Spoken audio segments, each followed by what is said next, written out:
So I'd like to ask, I've been feeling this fatigue quite often, like not being enthusiastic and passionate. Yeah. So what does it mean? It means that there's contradiction in your vibration.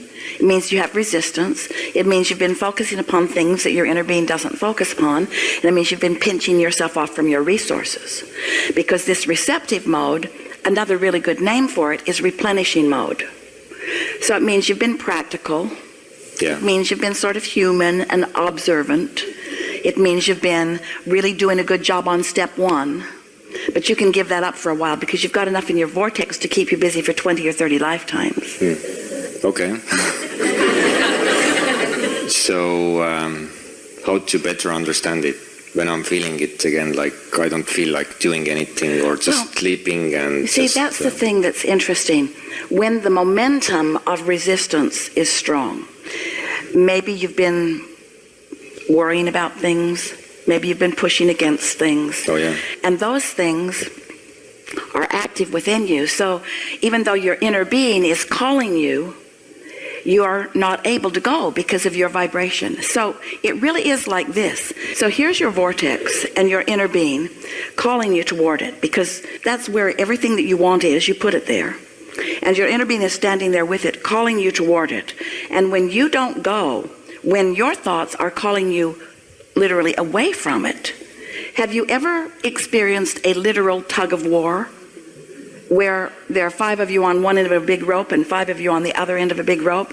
If you are equally matched, it is exhausting. It's exhausting. You just can't keep that up. Pretty soon you want a nap. And so that's sort of what's going on. And so the good news is you wouldn't be exhausted if your inner being weren't calling you. Because if your inner being weren't calling you, there'd be no struggle. So it's about letting go of the struggle. It's about letting go of what's bothering you, which isn't an easy thing to do.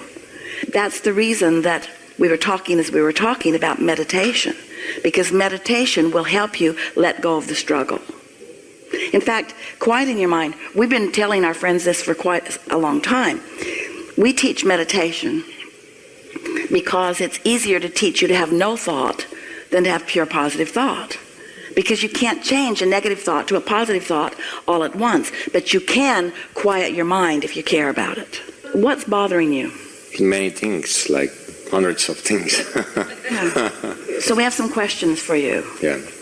Have you been listening to us for a while, or is... Yeah, a few years. Do you accept that when you're bothered by something, that you're automatically asking for something for an improvement? Yeah. And do you believe that you've been asking, and do you believe that the asking is strong? Do you believe that your inner being really knows what you want and is on it and is calling you? So we want to ask you, all of you really, because you're not so different from almost everyone. Esther was watching television the other day. She was watching politics. And then she felt like she was going to die. She felt lifeless in her body. And she actually thought that she might want to die. And then she began to laugh, and she was all alone while she was having this experience. And she held out her hand as if it was a little cup full of poison, and she just kept touching.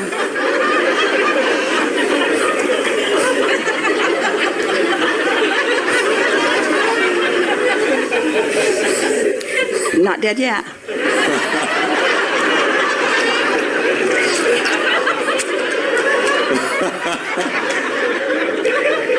Because she knows that when she focuses upon things that she cannot do anything about and feels the injustice of them and feels empathy for those who are feeling the discomfort of them, that she has put herself in a powerless place, so much so that she really was feeling lifeless. Now, fortunately, Esther knows. She knows that she can meditate.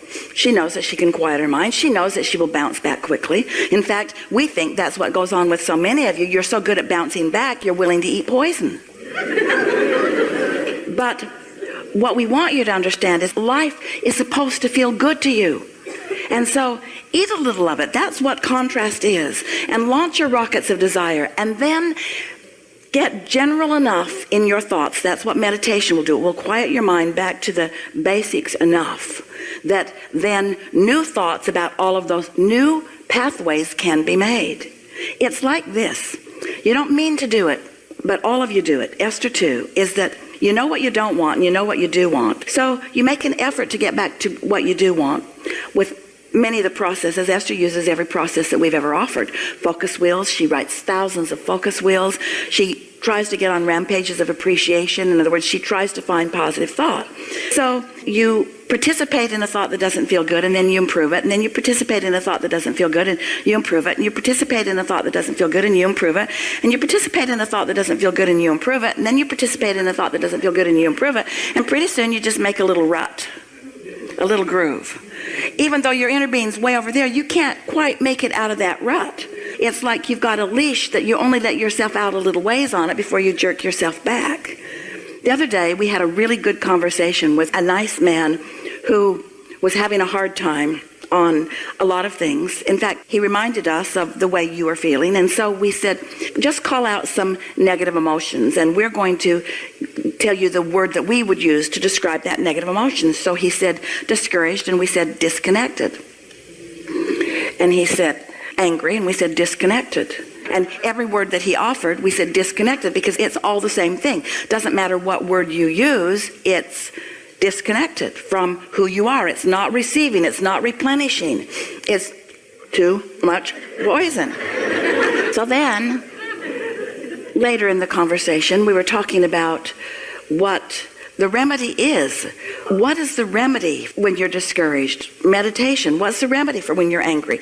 Meditation. When somebody encouraged Jerry and Esther in 1984 to meditate, they left that place saying to each other, meditation is so weird. Jerry said, we're business people. I like practical things. One day, someone told Jerry that she could see his aura, and he just avoided her for the rest of the time.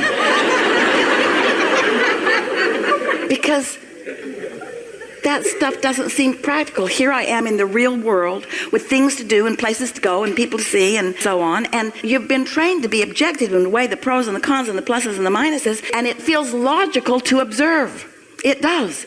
But you've got to put it into context. Observation of what is, constant observation of what is, will hold you only in what is. And this is what's so interesting about this. As you have been observing what is and launching a rocket, and observing what is and launching a rocket, and observing what is and launching a rocket, and here's your inner being over here with all of these rockets calling you over here, but when you keep observing only what is and you don't go, it is exhausting. You gotta go. Which means you've got to find some way of letting go of what is. And you don't have to let go of what is all day long. Don't do that. Go where you need to go. Keep eating, feeding your children, go to work, earn money, all of that stuff. Don't take long naps. Do take long naps, but not long naps. But find a way to quiet your mind enough that you can begin to let some of what you've been asking for come in. And it is our promise to you. You see, it feels like I'm going to need the money before I feel better, or I'm going to need the relationship before I feel better, or I'm going to need to be recognized at work, or have more respect before I can really feel good. But that isn't true. You just need a little satisfaction. You just need a little satisfaction, and then a little more, and then a little more, and then a little more. So if you would let your new intention be, I'm just going to get ready to get ready. I don't need the full manifestation. I just want to get a little more ready for it, and then a little more ready for it. It is our promise to you that the depression will lift, and the lethargy will lift, and the tiredness will lift way before the manifestation comes, because it's not the absence of the manifestation that's making you feel that way. It's the thought process that's keeping you from your true thought power. It's the not letting the thought energy flow through you. The thought energy, once you let it start flowing through you, will give you every manifestation in the world that you've ever asked for. But you're not ready for all of them right now, you see. Mm-hmm. Oh, it's so nice But you have to accept a few things. You have to accept that you're vibrational. You do. You have to accept that the whole universe is. You have to accept that law of attraction abounds. You have to accept that your inner being is standing where everything you want is and is calling you toward it. You have to accept that things are working out for you. We're asking you to give up some prejudices that you've been using against yourself for a very long time. And we know some people just think that's just crazy talk. Don't look at what's around me and get off in some la-la land. Yeah, that's a good place, off there, and focus. We understand how crazy it might seem to a very practical-minded person, but you ask us a question and we gave you an answer. You've got to hook back up to your power. And here's the thing, the power never went away. It never went away. It's always ready for you to be ready. You've just got to get yourself in the vicinity of it. First time Esther sat to meditate, she'd never meditated before. She counted her breathing, and she felt detachment right away. And she liked it so much, she wanted to keep doing it. Well, they set a timer for 15 minutes, and right away she felt that. And she said, let's do it again. So they set the timer for 15 more minutes. And Jerry's saying, oh, here we go. Because Esther does tend to be all or nothing, as you may have noticed. We know that you accept the vibrational basis of the universe. But the piece that most don't understand is the power that your inner being has. The importance that your inner being has in the way you feel. Your inner being is not calling you to anything that life hasn't caused you to ask for. So it's not like you're a puppet on a string. If we were translating for your inner being precisely, your inner being would be saying, all through your life, you've been sorting and sifting, and you've been making requests, and we know every single one of them. And they're all lined up here, and many of them have dovetailed together. And they have gathered such a current, a force of nature, a vibrational frequency, that you're not ready for it yet. It's too big. It started before you were even born. You've added to it every day since, and you've got to find some way of acclimating to this, because you're just going to bounce off of it right now. You try to approach it, you're not ready. Any more than you could set your radio dial on 98.7 and listen to what's being broadcast on 101. The frequencies have to match up, so meditation will help you to sync your frequencies. And once your frequencies are synced, not very important things will bring you satisfaction.